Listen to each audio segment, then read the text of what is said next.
bienvenue à notre série de podcasts sur le Covid-19. Je m'appelle Faïdi Dramé, je suis journaliste à Westaf News. Dans cette première série, nous nous intéressons à comment la recherche a éclairé la réponse au Covid-19 en Afrique. Pour en parler, je reçois Dr Alice Declos, médecin anthropologue, chercheur à l'Institut de recherche pour le développement IRD. Le Sénégal est l'un des premiers pays à lancer sa campagne de vaccination anti-Covid en Afrique de l'Ouest. Mais les statistiques officielles en termes de personnes vaccinées montrent que le Sénégal reste malheureusement très en retard par rapport à ses voisins de la sous-région. Qu'est-ce qui explique cela, docteur Declos?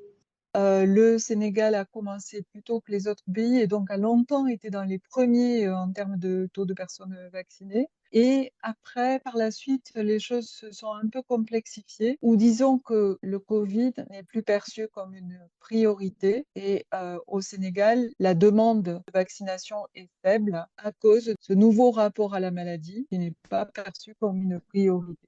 Les campagnes de vaccination n'ont pas commencé avec le Covid, c'est depuis des années. Comment on est arrivé à ce que le Sénégal soit parmi les derniers alors qu'il était le premier à lancer?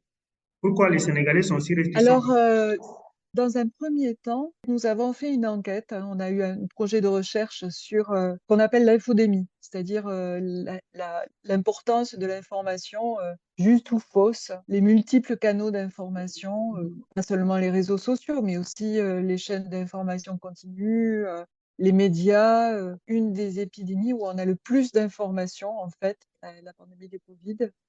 Et on a notre projet de recherche porté sur la manière dont cette infodémie a un impact sur la gestion de la pandémie.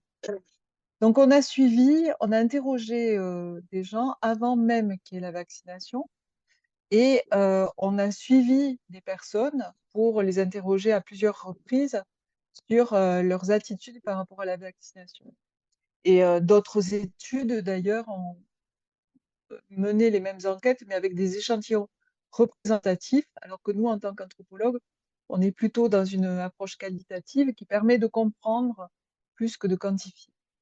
Et ce qu'on a vu avant déjà la vaccination, c'est qu'on avait des discours qui étaient en majorité de refus.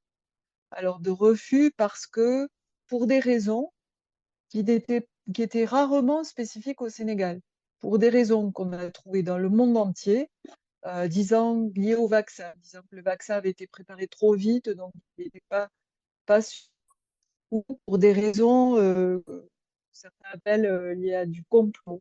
Le Covid aurait été provoqué par, les puissants, Bill Gates ou par, l'OMS associée, aux firmes pharmaceutiques qui voulaient vendre des médicaments ou des vaccins. Qui montrent toutes ces notions, ça montre un peu la défiance qu'il y a. C'est pas un problème purement sénégalais, c'est pas un problème purement africain, c'est un problème global. Mais il y a une question qui, jusqu'à présent, je ne l'ai pas, j'ai pas senti dans votre réponse. Qu'est-ce qui a rendu difficile l'acceptabilité des vaccins par le Sénégal? Du point de vue social, est-ce que vos enquêtes, vous avez eu des éléments qui peuvent expliquer socialement pourquoi les Sénégalais ne sont pas vaccinés comme d'autres pays qui ont même démarré avant? On a vu, enfin, on avait aussi dans ces raisons, des raisons, plus, on va dire, plus matérielles, concrètes. Il y a peu de vaccins qui s'adressent aux adultes, à part, peut-être aux adultes qui voyagent. Mais sinon, les enfants sont la principale population visée par les vaccins. Et pour les adultes, se vacciner n'est pas un acte courant. Et au Sénégal, quand il y a eu précédemment d'autres, par exemple des vaccinations pour la grippe qui sont proposées ou pour la méningite, il y a des interrogations sur ce qui est nouveau, en fait. À la mi-février, on a vite vu une adhésion. Des gens, beaucoup de gens sont venus se faire vacciner, qui est plus, ce qu'on pourrait dire, pragmatique, hein, de bon sens, parce que tout le monde y allait, parce que le vaccin était disponible alors que les autres pays se battaient pour l'avoir. Donc une adhésion pragmatique. Et puis après, on a une autre phase où il y a eu beaucoup d'informations sur les chaînes d'information continue internationales sur les effets indésirables de l'AstraZeneca. Alors, des informations qui hypertrophiaient ces effets indésirables, hein, et puis notamment parler de ceux observés dans des populations du Nord, qui sont des populations âgées, où il y a beaucoup de personnes qui ont ce qu'on appelle des comorbidités, d'autres maladies, donc qui sont plus à risque d'avoir des états indésirables qu'en Afrique, hein.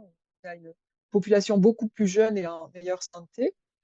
Et du coup, ça réintroduit des inquiétudes. On a encore vu la participation chuter. Et puis surtout, on a eu les problèmes d'approvisionnement.